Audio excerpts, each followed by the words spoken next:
오늘 우리 그 말씀 교회 주시는 하나님의 말씀은 출애굽기 3장 13절 14절 두 절 말씀입니다. 출애굽기 3장 13절 14절 두 절 말씀으로 오늘 하나님의 말씀 나누겠습니다.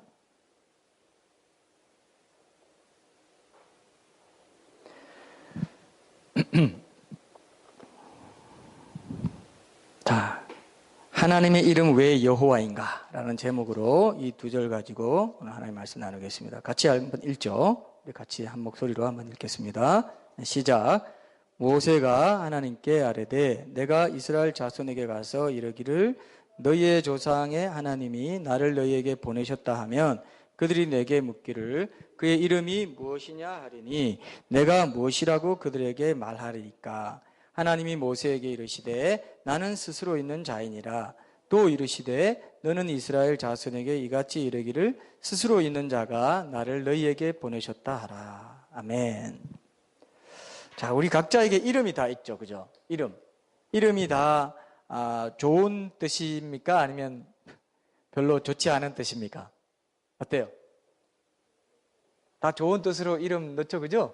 다 이쁘고 착하게 살아라고 부모님들이 자녀의 이름 뜻을 나쁘게 지어주는 사람은 없습니다. 착하고 좋은 사람으로 잘 되라는 뜻으로 이름을 지어주는데, 뜻이 좋은데 두 글자나 세 글자로 이제 성이랑 같이 조합을 하고 나면 좀 이상하게 들리는 이름들이 있어서 그런 이름들이 이제 좀 화제가 되고 웃음도 자아내고 그런데, 그죠? 최근 새가족반에서 제가 들은 이름 기억나십니까 혹시? 이름은 국봉이라고 아주 괜찮은데 씩씩하고 좋은데 성이 말입니다. 방씨더라고요. 방씨. 그래서 굳이 안 합쳐도 알겠죠. 방국봉이라고 하는 이름이 돼서 우리가 많이 웃었는데 이런 이름도 있을 수 있구나 하는 걸 발견했습니다. 아직도 안 웃으시는 분들은 무슨 뜻인지 몰라서 안 웃으시는 거죠. 그 다음에 또 있더라고요. 이름이 아주 예쁩니다. 에미, 사랑의 자, 아름다움이 에미인데 성이 지예요. 그래서 이분 진짜 실제 이름인데 부를 때마다 지엠이라고 불러야 되는 이런 이름도 일단 들어보셨어요 혹시? 그리고 외자 이름도 있죠, 그죠? 규라는 이름인데 성이 박씨라서 박규. 그래서 이제 헐리우드 영화 같은 데 보면은 이게 기분 안 좋을 때 쓰는 말입니다. 그죠? 그런 이름도 있고. 또 이름이 분인데 성이 인이라서 인분 뭐 이런 이름도 있더라고요. 그래서 참 좀 특별한 이름인데 또 실제로 그 TV 인터뷰에 나오신 분의 그 밑에 자막이 이름이 나오지 않습니까? 무슨 소장 이렇게. 근데 그 이름이 우리가 보통 놀랄 때 하는 헉인데 허억이죠. 허억. 이건 진짜 제가 깜짝 놀랐어요. 아니 어떻게 이름이 허억이. 그분이 또 들으시면. 근데 어쨌든 이름 때문에 생기는 에피소드가 있다. 국어 선생님인데 뭐 김수학 선생님인가 이런 것도 있고요. 건축가 교수님 이름이 거기 그렇게 보도가 됐어요. 그게 김노동이에요. 김노동 교수. 이런 게 재밌죠. 자, 이름도 뭐 제 이름은 또 받침이 붙이기 어려워가지고 좀 어려운 감이 있지만 각 글자 뜻은 굉장히 좋습니다. 편안할 아내, 굳셀환, 고를균. 편안하고 굳세고 고르다. 좋은 건 이제 다 갖다 붙여놨는데 제가 이 이름대로의 그런 사람일까요? 아닐까요? 굳세고 바르고 편안할 사람일까요? 아닙니다. 저는 그렇지 못해요. 우리가 다 이름을 갖고 있지만 그 이름대로 그런 사람이지 않기가 쉽죠. 부족한 사람이기 때문에. 근데 하나님은 어떨까요? 하나님은 이름 가지신 그대로 그런 분이겠죠. 그죠? 그런 분입니다. 실제로 그렇게 사시고 그러하신 분입니다. 오늘 우리가 하나님의 이름에 대해서 우리가 보통 그 갓이라고 하면은 하나님 하면 갓이라고 하나님 이름 있는 거 아닙니까? 이렇게 생각할 수 있죠. 근데 하나님의 이름이 따로 있다는 거 아시죠? 원래는 뭡니까? 갓은 히브리 말로 엘로힘입니다. 갓은 근데 여러분 이슬람 교인들이 알라라고 말할 때 그 알라는 무슨 뜻일까요? 그 알라는 무슨 뜻일까요? 그게 바로 신이에요. 그게 갓입니다. 영어로. 대문자 G라고 생각해요. 그들은. 그 성경 구약 성경에 나오는 아브라함의 하나님죠. 아브라함 선지자라고 생각하고 예수님도 선지자라고 생각하고 구약 성경의 하나님이 우리 알라다 이렇게 얘기해요. 그들도. 그런데 이제 예수님이 인정하지 않고 전혀 핀트가 맞지 않는 기독교와는 전혀 다른 얘기를 하고 있기 때문에 우리는 인정하지 않지만 하나님은 자기는 구약의 하나님 믿고 있다고 생각합니다. 어쨌든 가십니다. 그런데 하나님이 자신의 이름이 있다라고 오늘 본문에서 말씀하신다 이거예요. 이 본문은요, 이 참 재밌는 본문인데 인류사를 통틀어서 신과 인간의 대화가 이렇게 길게 이어진 적이 없다고 합니다. 이렇게 단독 대담시 형식으로 이렇게 길게 이어진 적이 없다. 바로 그냥 현장에서 대화하는 식이죠. 선지자들이 이렇게 얘기하는 거는 쭉 어떤 다른 상황인데 이렇게 직접 현장에서 직접 현장에서 하나님과 직접 대화를 주고받고 나누는 이런 것 이만큼 긴 경우가 없다 이렇게 얘기합니다. 하나님이 설득하시고 모세가 거절하죠. 바로 왕에게 가서 이스라엘 백성들을 이집트에서 이제 내보내려고 한다. 내 뜻을 전해라. 그런데 내가 능력이 없어서 안 됩니다 하고 거절하는 대목입니다. 근데 여기서 모세가 갑자기 아주 중요한 질문을 하나님께 던지는 거죠. 오늘 본문 13절에 보시면 모세가 하나님께 아뢰되 내가 이스라엘 자손에게 가서 이르기를 너희의 조상의 하나님이 나를 너희에게 보내셨다 하면 그들이 내게 묻기를 그의 이름이 무엇이냐 하리니 내가 무엇이라고 그들에게 말하리이까. 자, 이름을 묻습니다. 아까 우리가 이름에 대해서 이제 재미있는 케이스를 좀 우리가 봤는데 성경 인물들의 이름도 보면은 그의 정체성을 알 수 있게 지어졌다는 걸 알 수 있습니다. 여러분, 아담이 무슨 뜻이에요? 아담. 아시는 분? 아담은 히브리 말로 아담아입니다. 아담아인데 아담. 그게 뭐냐면은 흙이라는 뜻이에요. 흙으로 지어졌다는 정체성입니다. 인생은 흙이다. 인간의 몸은 흙이다. 흙에서 났기 때문에 흙으로 돌아갈 것이다. 그 정체성이 아담에게 있습니다. 아브라함은 그죠? 열국의 아비라는 뜻이 있죠. 예수님 이름 뜻은 뭐죠? 예수님 이름 뜻은 구원이죠. 구원. 그래서 구원이라는 이름을 가지고 구원을 위해서 이 땅에 오신 분이다. 그분의 삶의 정체성을 그대로 담고 있습니다. 모세의 이름 뜻은 뭡니까, 여러분? 모세는 물에서 건져내다죠. 건져낸다는 그런 뜻을 갖고 있어요. 그죠? 실제로 나일강에 바구니에 담겨가지고 떠내려갔는데 애굽 공주에 의해서 건져지고 애굽의 그런 왕자로, 애굽 왕의 왕자로 자라는 그런 배경이 있죠. 근데 모세가 하나님의 이름 무엇입니까? 라고 묻는 건 뭡니까? 단순히 이름 알고 싶은 걸까요? 물론 그런 것도 있겠지만 뭡니까? 하나님 당신은 누굽니까? 당신의 정체성은 뭡니까? 뭐라고 내가 이스라엘 백성들에게 가서 얘기해야 되겠습니까? 이렇게 묻는 거죠. 여러분 오늘 잘 들으십시오. 굉장히 중요한 항상 중요하지만 오늘 한 가지는 뭘까요? 오늘의 한 가지는 뭘까요? 오늘의 한 가지? 항상 한 가지 있죠? 오늘은 뭘까요? 여호와라는 이름을 내가 분명히 알게 되는 것이죠.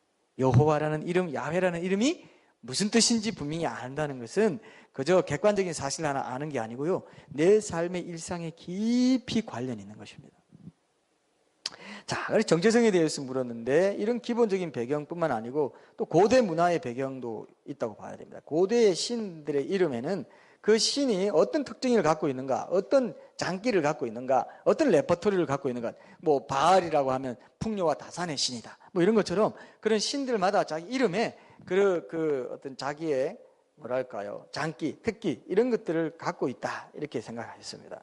그래서 각 신들이 거기 각 지역에서 영향력을 발휘하는 그런 시대였습니다. 그래서 당시 사람들이 여러 신을 섬기고 인정하는 다신 사회였기 때문에 그죠? 430년간 애굽에 살면서 애굽의 신들을 경험했던 선민 이스라엘 자손들도 조상들과 함께했던 그 하나님을 잊어버리고 뭐 명맥은 유지하고 있었지만 애굽 신을 섬긴 적이 있는데 이제 그 모세가 갔을 때 그 신의 이름을 묻는다 이거예요.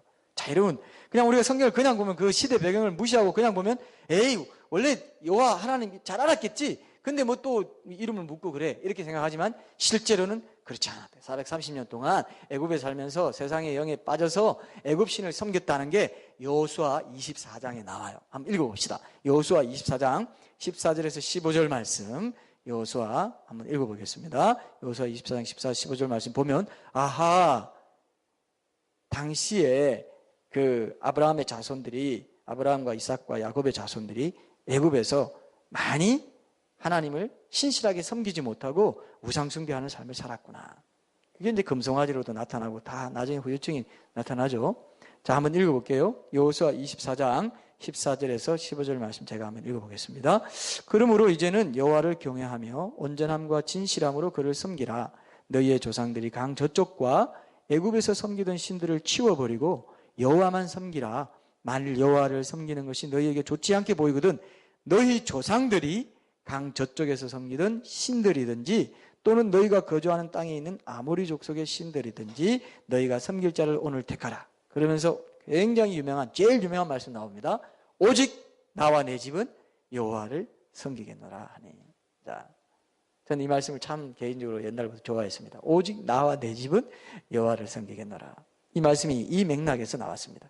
애굽에 거하던 이스라엘 백성들도 그죠? 그들의 조상의 하나님에 대한 기억은 있지만 신앙의 명령은 이어지고 있었지만 대체로 고대의 그 다신 사회의 영향을 받아서 우상 신들을 많이 섬기던 사람들이었다 이겁니다. 그죠? 그래서 그들의 조상들의 신인 하나님의 이름을 묻는다는 것은 그 당시 풍습에 따라서 그 하나님은 그럼 어떤 그런 장기를 갖고 있나, 어떤 영향력을 갖고 있나, 어떤 능력을 갖고 있냐, 이걸 묻는 거나 다름없다고 볼 수 있어요. 이 배경을 아시면 좀 더 전체적으로 이해하실 수 있을 겁니다. 자, 근데 오늘 본문에 보면 바로 이 질문에 대해서 하나님께서 뭐라고 대답해요? 나는 뭐라고 대답해요? 나는 스스로 있는 자니라. 여러분, 우리가 어떤 사람한테 가서 당신 이름이 뭡니까? 라고 물어봤어요. 근데 그 사람이 나는 있는 자예요. 나는 있는 자예요. 그럼 여러분 어떻게 생각하겠어요? 굉장히 낯설죠? 아니, 있는 자? 나는 있는, 이 사람 정신이 조금 이상하구나. 이렇게 생각하겠죠. 나는 있는 자예요. 말이 안 되죠? 근데 하나님이, 전능자 하나님, 영원하신 전능자 하나님께서 이렇게 말씀하시면 어떻겠느냐? 성경에 보면은 하나님이 이렇게 말씀하셨는데 성경에 보면 사실 모세가 하나님 이름이 뭐냐고 묻기 전에 이러한 질문을 던진 사람이 있습니다. 누구예요? 이름 뭐냐라고 하나님 앞에 당신 이름 뭐냐고 물은 사람이 있어요. 주일학교 때부터의 상식을 총동원해봐요. 야곱입니다. 씨름하다가 당신 이름 뭐냐 물었습니다. 그랬더니 그 하나님께서 가르쳐 줬어요? 안 가르쳐 줬어요? 예? 안 가르쳐 줬어요. 안 가르쳐 줬어요. 우리 확인해 볼까요? 창세기 32장 29절에 나오죠. 저기 찾으실 분 찾으시고 제가 읽어 드릴게요. 창세기 32장 29절에 보면은 야곱이 청하여 이르되 당신의 이름을 알려주소서. 그 사람이 이르되 어찌하여 내 이름을 묻느냐 하고 거기서 야곱에게 축복한지라. 그냥 이름만 이스라엘, 하나님과 겨루어 이겼다. 이름만 이스라엘, 그 야곱의 이름을 바꿔주시오. 이때만 해도 하나님께서 자신의 이름을 안 가르쳐 주셨습니다. 물론 이 말은요, 또 이제 우리가 성경에 나오는 걸 확인해야 되는데 자신의 이름을 여호와라고 그렇게 일컬어서 알려준 적이 없다는 뜻은 아닙니다. 왜냐하면 창세기 28장 13절에 보면 하나님께서 야곱에게 꿈에 나타나서 이렇게 말씀하세요. 또 본적 여호와께서 그 위에 서서 이르시되 나는 여호와니 너의 조부 아브라함의 하나님이요 이삭의 하나님이라. 28장 13절에 있습니다. 네가 누워있는 땅의 모든 족속이 너와 내 자손으로 말미암아 복을 받으리라. 이 야곱 시대 이전에도 여호와라는 이름 자체는 사람들 사이에 불려졌어요. 여러분 기억하세요? 창세기 4장 26절에 한번 보세요. 창세기 4장 26절에 보면은 아담이 아벨이 죽고 나서 새로 낳은 아들이 셋인데 그 셋에 대해서 얘기하면서 그 셋이 또 아들을 낳았다고 얘기하면서 보세요. 4장 26절에 보면은 셋도 아들을 낳고 그 이름을 에노스라 하였으며 그때에 사람들이 비로소 뭐라고 했다고요? 여호와의 이름을 불렀더라. 여호와의 이름을 불렀더라는 말씀이 여기 나오잖아요.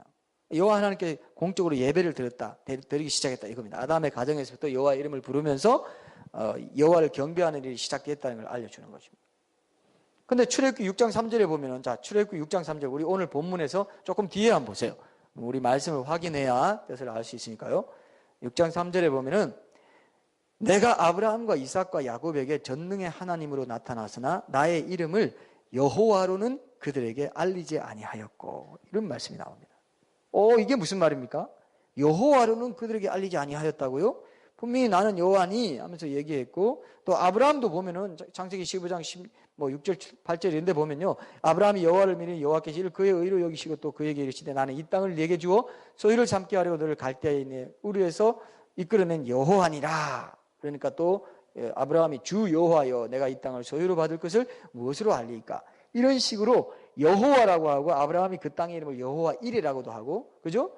사람들이 오늘까지 여호와의 산에서 준비되리라 이런 말도 나오고요. 22장에도 보면 이런데 어떻게 하나님이 알리지 아니하였다고 하느냐? 자, 이 뜻이 있습니다. 하나님의 이름을 여호와로 사람들이 알고 있었어요. 그러나 여호와가 무슨 뜻인지는 알려준 적이 있다 없다?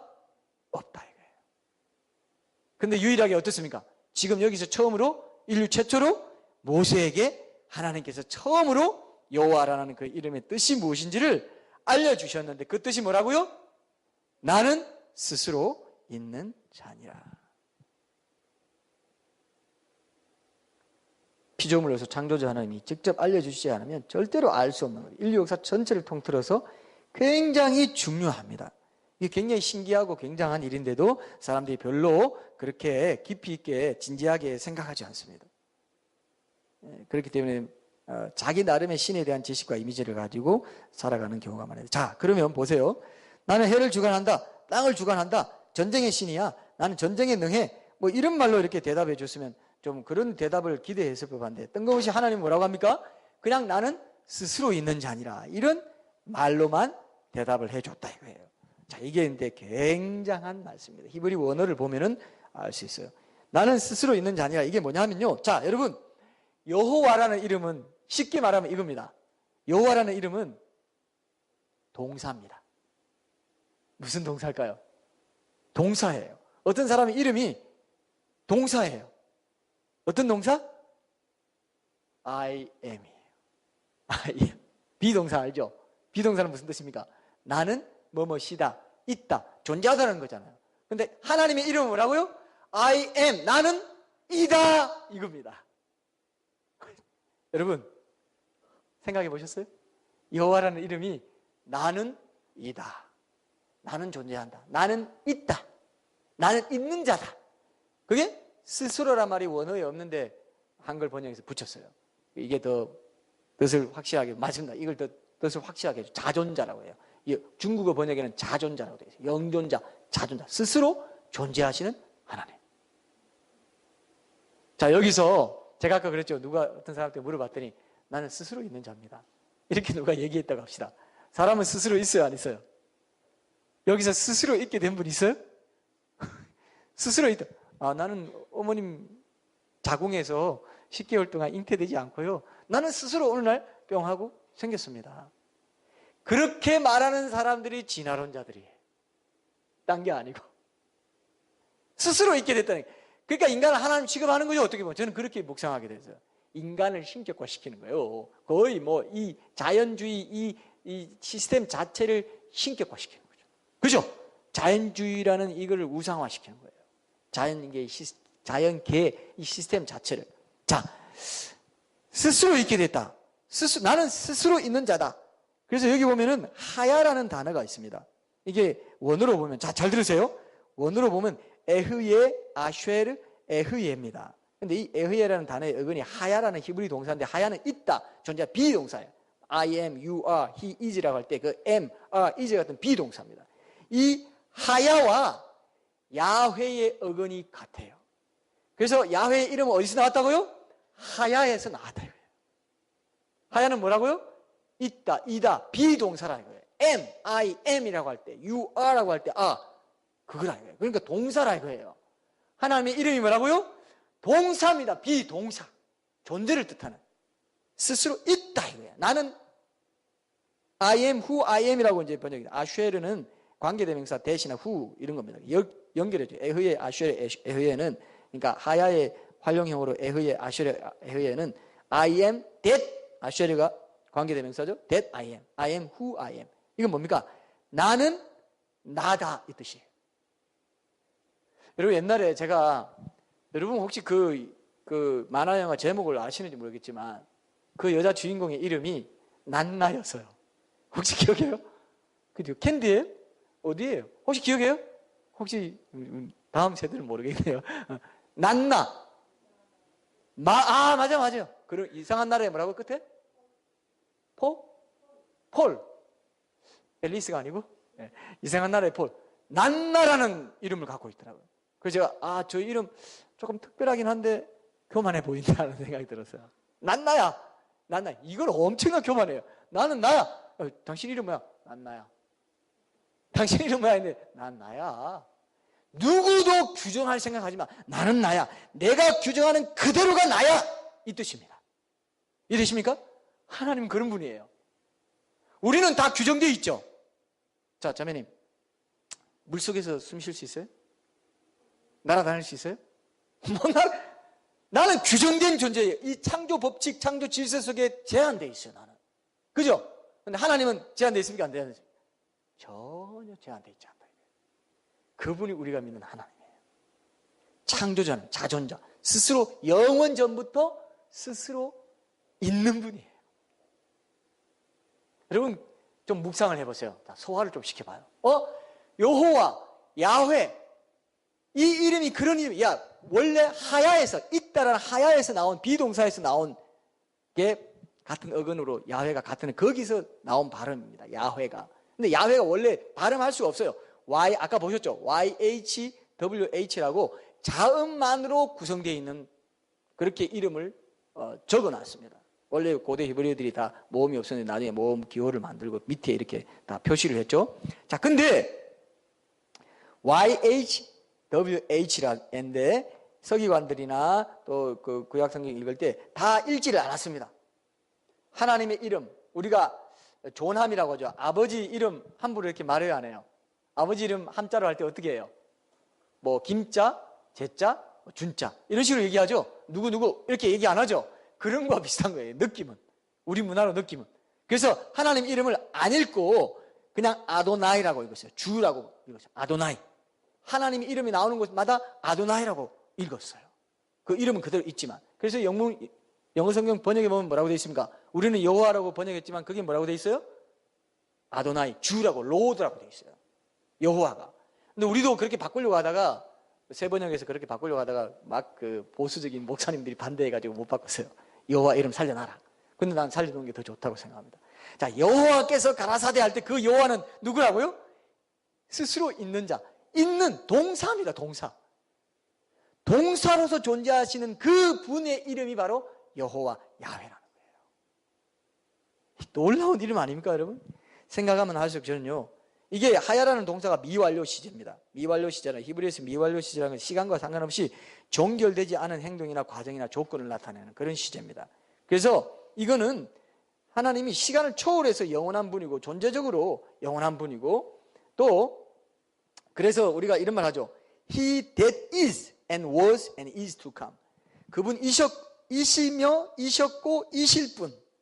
과거에도 존재했고 그죠? 현재도 계시고 앞으로 올 자. 이렇게 돼 있죠? 영원히 시간을 초월해서 영원히 존재하는 미완료 시제의 하야라는 동사가 곧 하나님의 이름이에요. 어떻습니까? 이거 평생 잊으면 돼요, 안 돼요? 이걸 우리 삶에 어떻게 적용할지 제가 결론에서 말씀드리겠지만 우리가 이 부분을 분명히 기억하셔야 돼요. 자, 근데 이게 헬라어로 번역한 구약 성경을 헬라어로 번역한 70인 역본에는 이 문장이 헬라어로 어떻게 번역되어 있냐 하면은 이걸 보면 또 그 뜻에 더 가까이 다가갈 수 있는 에고 에이미는 나는 I am이라는 뜻. 에고라 하죠. 이고 자라 하죠. I am. am이 aim입니다. 에고 에이미 호온인데 이게 뭐냐면은 나는 있는 자다. I am he who is라는 뜻이에요. I am he who is. 나는 있는 그다. 나는 있는 자다. 이런 뜻이고 나는 존재하는 그다. I am he who exists. 이렇게 번역했습니다. 그래서 하나님의 이름을 우리가 더 이해하는 데 좀 도움이 된다 생각하는 나는 나다 아니면 나는 나 자체로 있다. 어쩌면 이건 이름이기 전에 하나님의 존재 방식이고 하나님의 가장 근본적인 특징을 나타내는 그런 이름이 아니겠는가 이렇게 생각합니다. 그래서 자존성과 영원성이 드러나는 그 동사라는 그 자체, 동사 자체가 하나님의 이름이다. 이걸 꼭 여러분 여기까지 이해하기 쉽죠? 하나님 이름이 뭐라고요? 하나님 이름이 뭐라고요? 하나님 이름이 명사입니까? 형용사입니까? 동사입니까? 동사라. 그것도 어떤 동사? 비동사. am, is, are라고 할 때 나는 항상 있다 이거예요. 여러분 항상 있다는 거 자 보세요. 우리가 현재라고 하는 거를 우리가 규정할 수 있어요? 현재가 뭐예요? 자 우리가 요거 현재다 하는 순간 과거 됐습니다. 요게 현재다 하는 순간 과거 돼요 안 돼요? 과거라 이거예요. 그죠? 근데 항상 있다. 항상 영원히부터 항상 현재로 계신다는 걸 우리가 이해할 수 없습니다. 그죠? 우리는 현재다 하면 과거예요 이미. 하나님은요 과거와 현재와 미래를 현재로 사세요. 자 이제 우리가 이제 머리가 복잡해지는 거예요. 이게 요건 여기에 대해서는 제가 조금 더 이따 설명해 드릴게요. 그래서 하나님은 심판하실 수 있는 분입니다. 굉장히 엄청난 능력을 가진 분이 그 이름에 이미 동사라는 그 이름에 여호와라는 이름에 이미 거기에 들어있어요. 너무너무 귀한 진리입니다. 사실은. 자, 이 네 글자가 그래서 너무 귀해서 이제 아도나이라고 했잖아요. 그죠? 근데 이 신성한 네 자음 문자라고 해서 헬라어로는 테트라그라마톤이라고 합니다. 테트라는 네 개라는 뜻이요. 그라마톤은 글자라는 뜻인데 신명사문자라고 해서 유명한 신학적인 용어예요. 이 테트라그라마톤, 이 YHWH 이거는 아무나 함부로 불러서는 안 된다. 그래서 아도나이라고 불렀는데 나중에 아도나이에 있는 그 모음을 이 YHWH에 붙였습니다. 그러니까 어떻게 된다고요? 예호와, 야훼. 어떤 사람은 모음을 2개 붙이면 야훼가 되고 3개 붙이면 그죠? 여호와, 예호와, 여호와 이런 식으로 됐다 이거예요. 그래서 제호바라고 한 것을 우리가 음력해서 여호와 이렇게 얘기하기도 하고 독일어 라틴어로 이렇게 변천되다가 오늘날 여호와라는 이름으로 이렇게 정착하게 됐어요. 자, 이제 야훼, 여호와, YHWH 신성한 네 자음 문자 또 동사라는 이름 그죠? I am who I am의 어떤 뜻인지 이런 거 다 느끼시겠죠. 이게 바로 우리가 오늘 보려고 하는 핵심 주제입니다. 잘 이해되셨죠? 그죠? 자, 근데 요한계시록 1장 8절 한번 봅시다. 요한계시록 1장 8절에 보면 이 야훼, 여호와라는 이름을 그대로 해석한 말씀이 나와요. 요한계시록 1장 8절 성경 맨 마지막 책이죠. 요한계시록 1장 8절에 보면은 이런 말이 나옵니다. 우리 같이 한번 읽죠. 요한계시록 1장 8절. 자, 1장 17절도 읽을 텐데 요한계시록 1장 8절부터 먼저 한번 읽어보겠습니다. 자, 시작. 주 하나님이 이르시되 나는 알파와 오메가라. 이제도 있고 전에도 있었고 장차 올 자요 전능한 자라 하시더라. 그죠?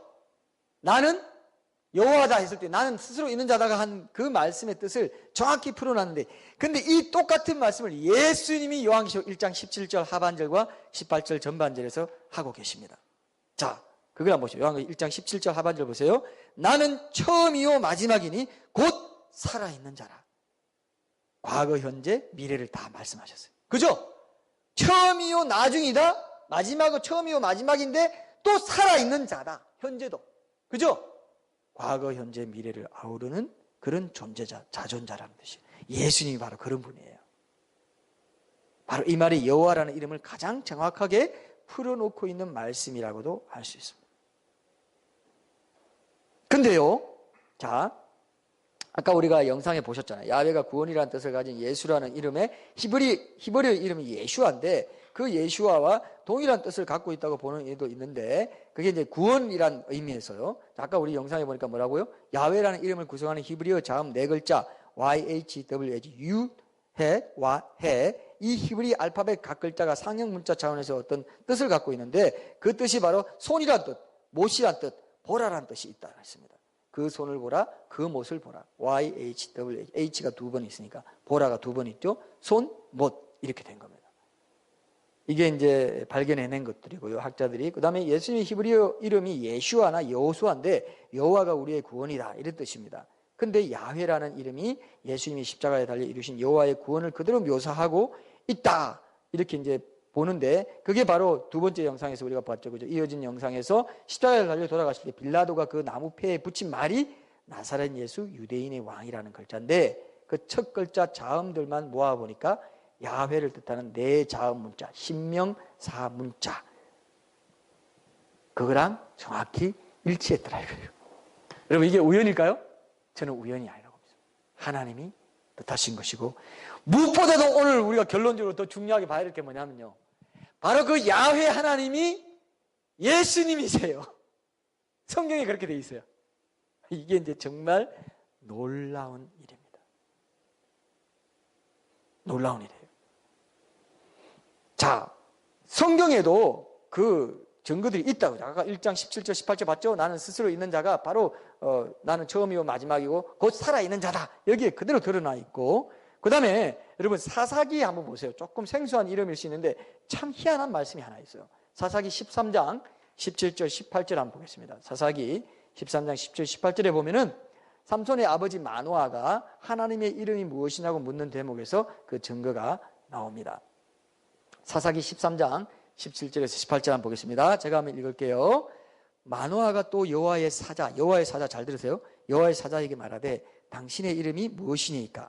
당신의 말씀이 이루어질 때에 우리가 당신을 존귀히 여기리이다 하니 여호와의 사자가 그에게 이르되 어찌하여 내 이름을 묻느냐? 내 이름은 뭐라고 했습니까? 기묘자니라.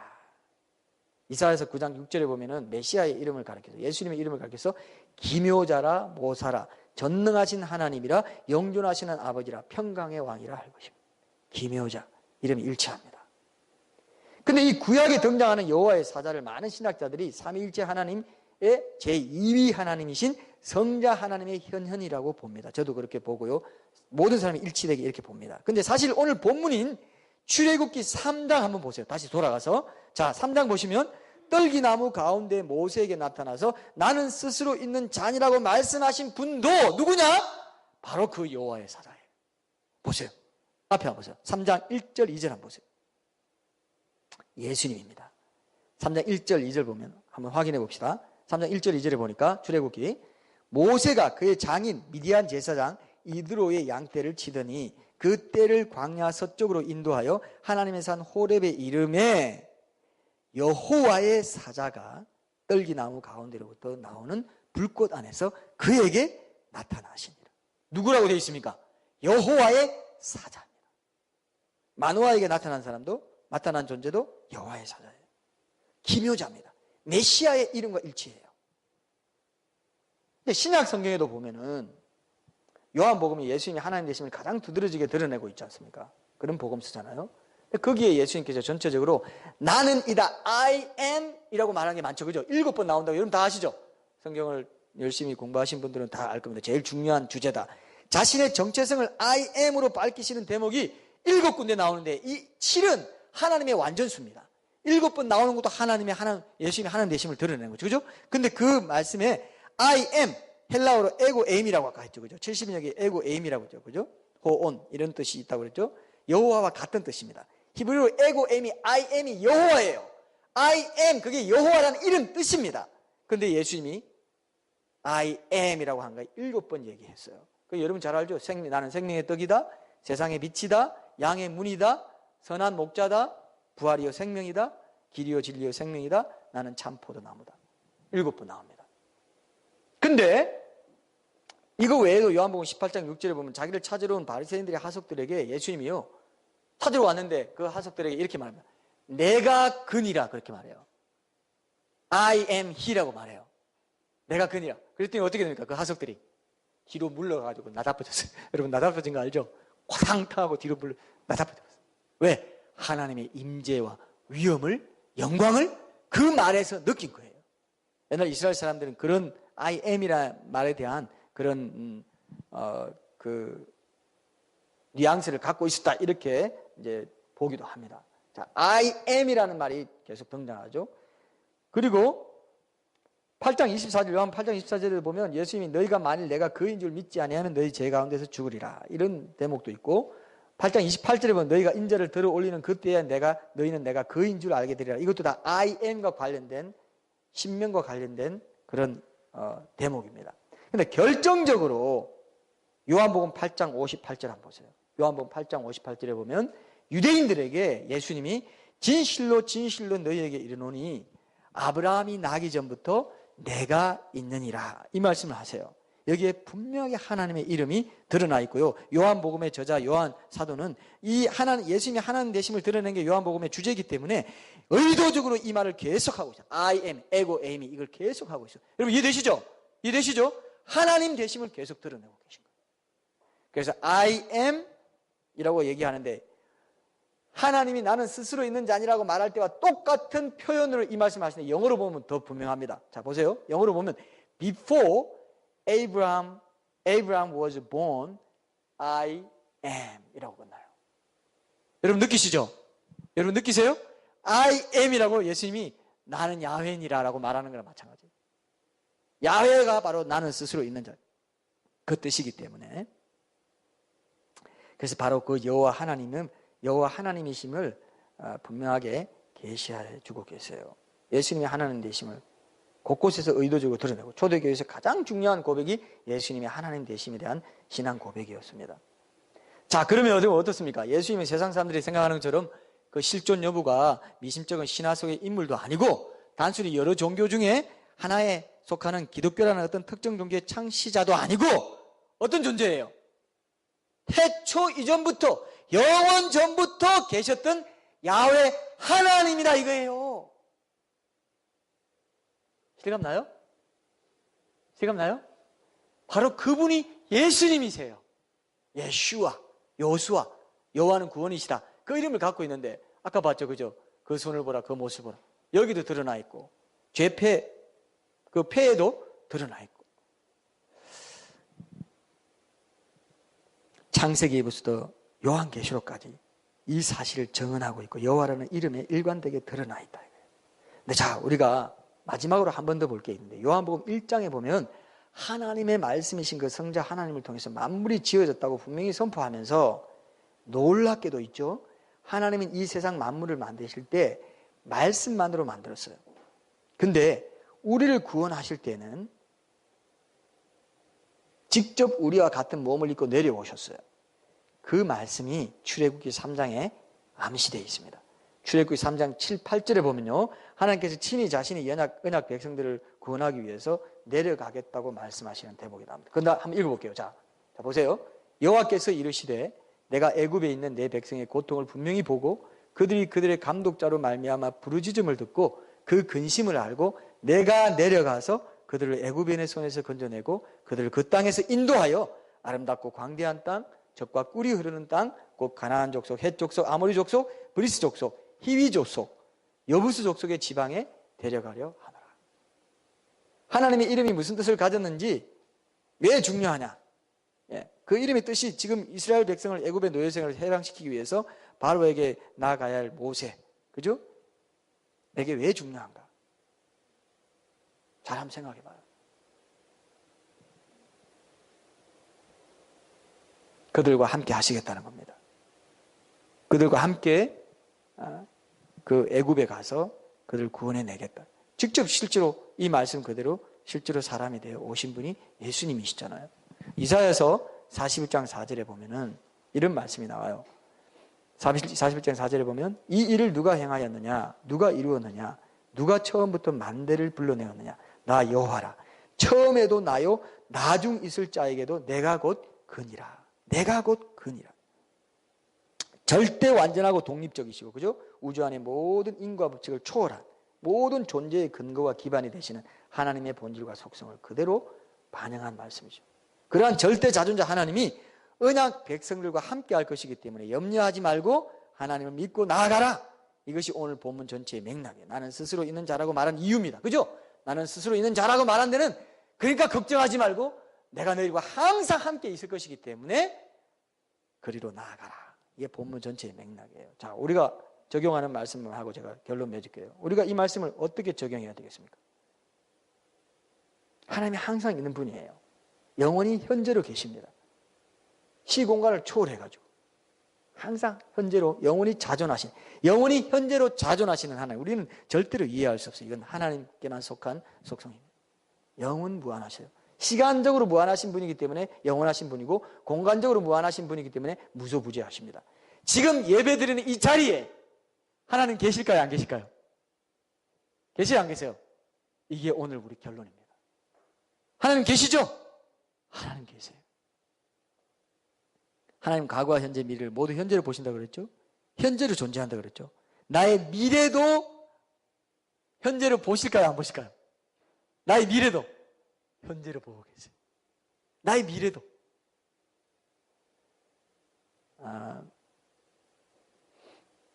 영화 패션 오브 크라이스트 제가 그때 잠깐 말씀드렸죠. 실제로 모든 예수님의 순환 장면이 그대로 입체적으로 다 보존되어 있다고 그랬어요. 그 현장을 이 수녀가 갔어요.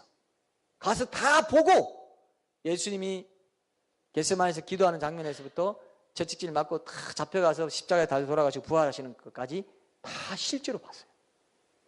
자, 우리 삶을 하나님께서 어떻게 심판하실 수 있냐? 하나님이 우리의 모든 과거를 입체적으로 다 보존하고 계신다. 나 그렇게 믿어요. 내가 마음만 먹으면 내 과거로 하나님이 나를 보내실 수도 있겠다 이런 생각을 해요. 난 상상이지만 묵상이지만 하나님 여러분 놀라운 분이세요. 불가능한 게 없어요. 그분의 속성에 반대되는 일은 못하세요. 거짓말 못하시잖아요. 하나님 불가능한 거 있네. 거짓말 못하시잖아요. 죄 못 짓잖아요. 이렇게 말하면 돼요, 안 돼요? 그건 안 되죠. 근데 하나님이요 놀라운 분이세요.